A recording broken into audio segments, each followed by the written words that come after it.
Hello, my name is Bob Epperly, and you can find me at bobepperly.com. Uh, Today I want to talk about a book that I wrote on career development. Career development. When I was a manager at Exxon, quite frankly, I was looking for a way to distinguish myself. I was working with a lot of very smart people, and so one of the things that I started to focus on was career development, meaning the personal side of a career, looking at the needs of employees and the needs of the company and trying to be realistic about it. This book is called Interactive Career Development, and it's only available today in the resale market. But I think it's still relevant because I sense that we have more and more issues in the workplace today as the demands become greater and greater, and people are working harder and harder, and more is expected of them. And so there are a lot of questions that get raised for individuals about, how am I going to have a satisfying career? After all, we do spend a lot of time in our work. And we spend, as I see it, we spend too much time in our work to have it just be a grueling experience. So what we started to do in this program was to,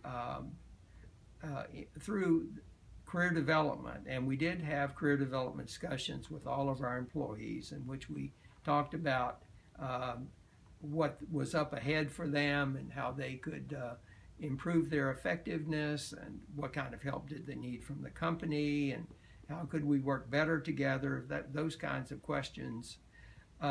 We started to lay out a program in which we were very forthright in terms of what the company's objectives were and the company's needs, and then relate those to the needs of individuals one at a time, to see where we could find common ground.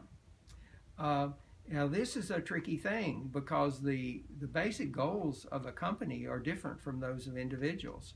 The company is set up to, if it's a for-profit company, it's set up to make a profit, and it has to do that because it has shareholders.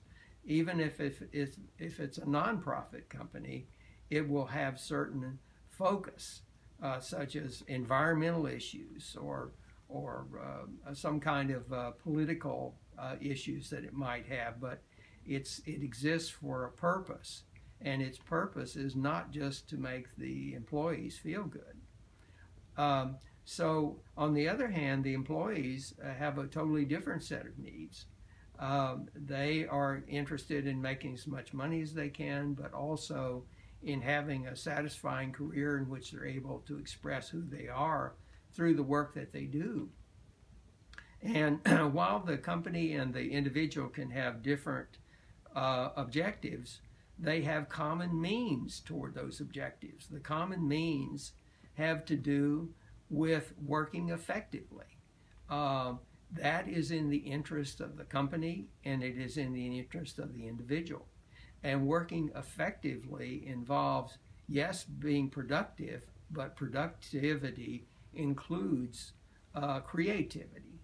And I was working in a research company, so we were very interested in creativity, and we've found that as we paid attention to individuals and they became convinced that we were trying to do the best we could, the trust started to grow, and people felt more comfortable at work.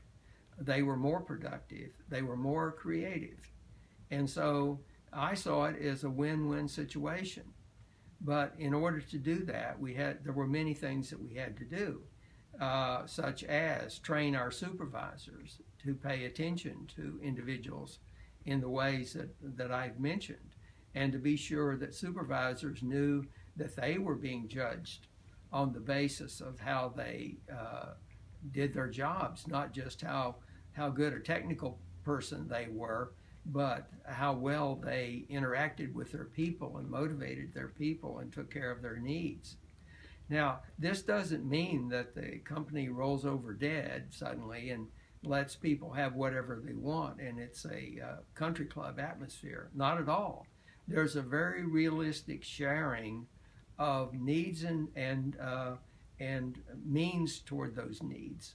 And supervisors are encouraged to tell individuals what their limitations are. Sometimes supervisors try to act as if they're God and they can do whatever they want to do, but the truth is that they are working in a corridor, a narrow corridor sometimes, meaning they have limited options. And so they need to share that with the individual so the individual doesn't think that the supervisor is just being unnecessarily narrow in looking at the requirements of the individual. So it was a very realistic approach in which honest communication was encouraged. I think it was very successful, and it's documented in this book, Interactive Career Development, which I believe is available on Amazon.com as a used book. I know several people who've been able to get it, and I encourage you to look that up if these are issues that are important to you. This is Bob Epperly, and you can find me at bobepperly.com.